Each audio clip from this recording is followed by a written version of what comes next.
G'day, welcome back to the 40 channel. So you may have realised that we missed a video last week. That's because we were out camping at Easter. Now Easter is a pretty important thing in my life. It's a foundation of my faith. We had a fantastic time out camping, absolute ripper. We got rained on like you wouldn't believe.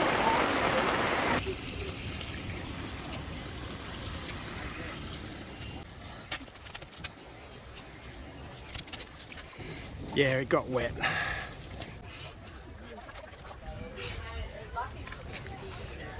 Carnage. On top of that, we took Jack out four-wheel driving in his Hilux, gave him some really good lessons and getting prepped up so when he gets his FJ45 on the tracks, he's not going to smash it up. That's a big hole.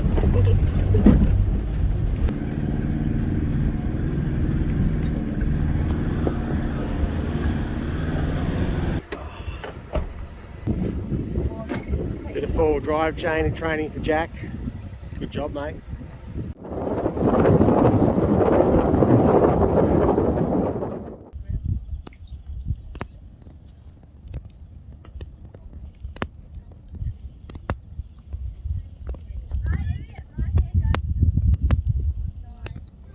So, but anyway, for us, we're going to get back in time, the fire truck, back to 1965.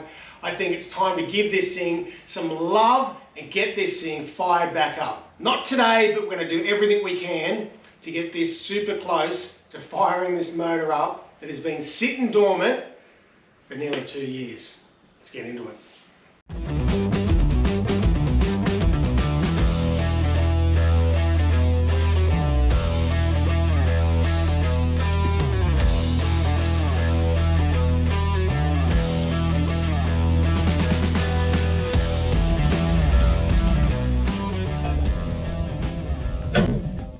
Righto, this build is the complete opposite to the Troopy build. The Troopy build, as you know, has been a whole lot of fun, totally ungenuine bits and pieces, all sorts of aftermarket stuff.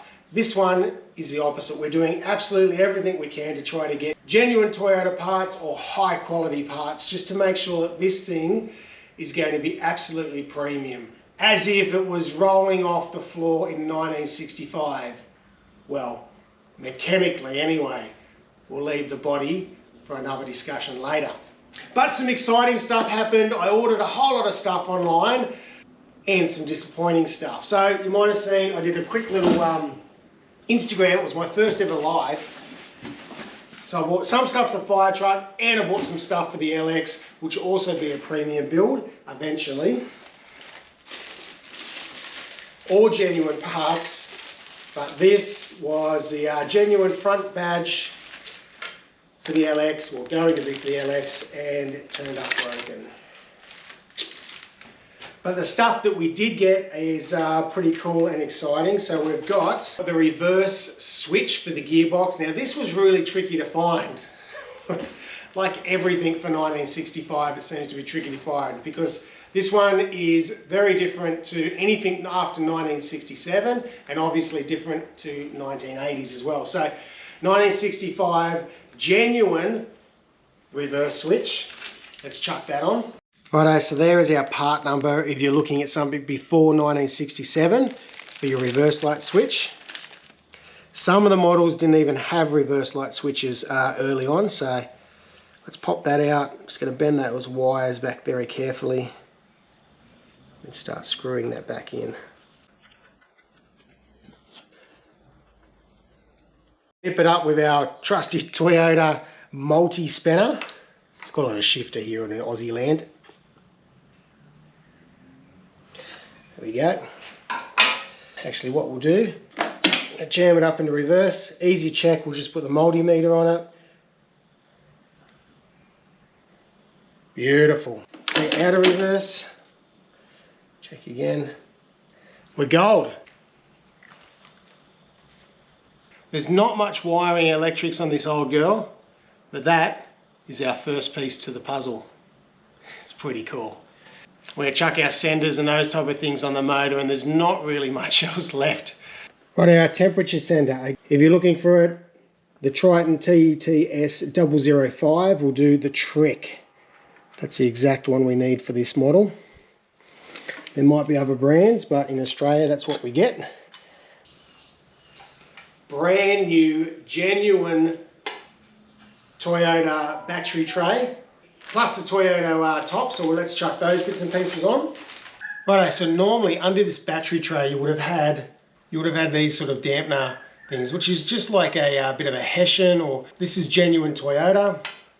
Now, I'm not going to reuse these, they're pretty crusty, they're all gone hard. You can buy these. I'm not going to buy them because they're a ridiculous price. I have seen people use fire hose and cut fire hose up and use them. Looks pretty genuine, it's pretty cool. All I'm going to do, I've just cut a piece of rubber.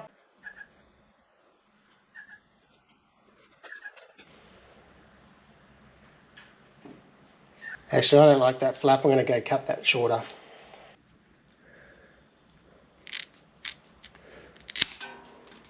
Take two.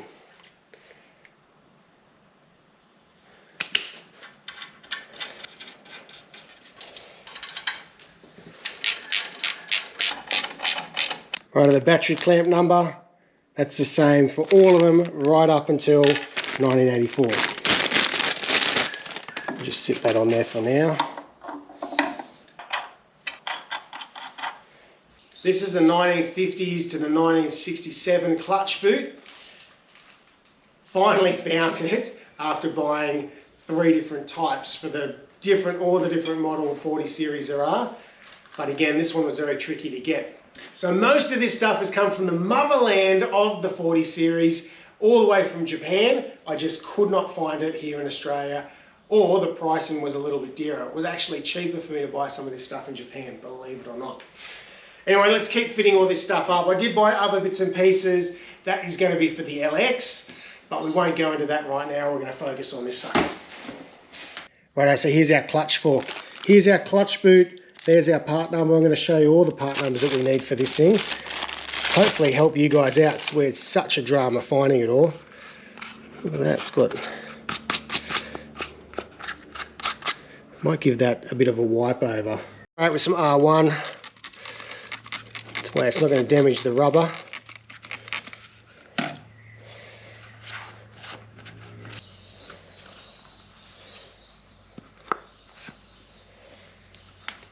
Look at that came up awesome. Righto, let's slide that over our clutch fork.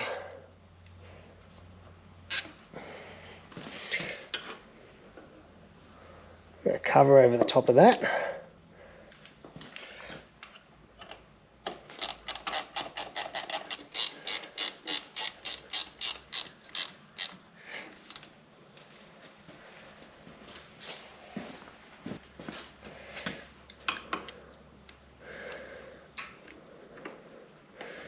So this is the bracket I was talking about that I did the modification on.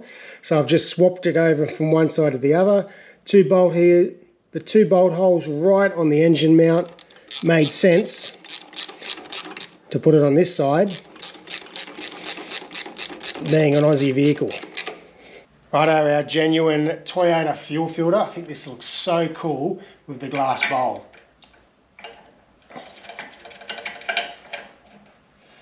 Now, for the life of me, I could not figure out where this bracket went. I looked at a whole stack of images on different forums, Facebook pages, Google images, a whole lot, and this bracket was in a number of different locations, so I couldn't pick where I went. Some of it was on the cab, which meant that I couldn't really fit it up properly until I put the cab on, until I received a book from Rob Tygart. Now, you may know Rob Tygart if you're in the US or even here in Australia.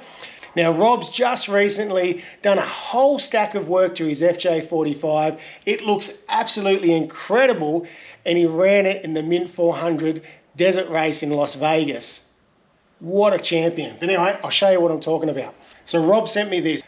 It's a reproduction of the 40 series manual. So pretty cool, the owner's manual. And I was just flicking through it, and if we can get to the right page, I saw this picture right here.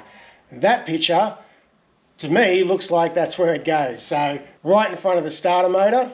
So I've put it as close as I can to this picture. There was a hole already there. So that's where it went.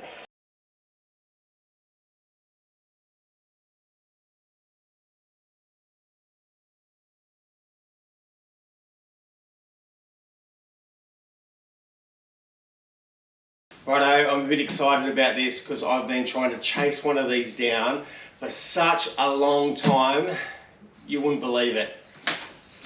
This has come all the way from Perth in Western Australia. Now, might not mean much to most of you guys watching it, but where that is the complete opposite side of Australia to where I am here. So, I'm well packed up. This is the radiator shroud that I've been chasing down for months.